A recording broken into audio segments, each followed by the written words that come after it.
В городе Алтай Департамент государственных доходов Восточно-Казахстанской области организовал широкомасштабный выездной семинар. На встрече приняли участие представители Палаты предпринимателей «Атамикен», ответственных госорганов и налогоплательщики. Тема встречи – разъяснение изменений в налоговом законодательстве.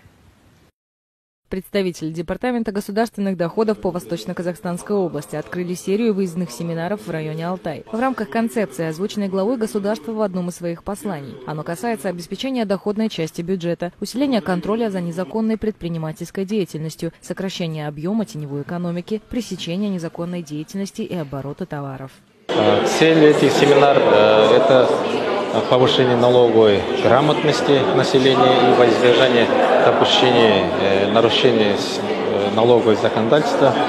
В ходе семинара представители Департамента госдоходов озвучили положение законодательства по постановке на регистрационный учет в налоговых органах, применение контрольно-кассовых машин и посттерминалов, сообщили о сопроводительных накладных на товары и порядке получения лицензии на хранение и розничную реализацию алкогольной продукции.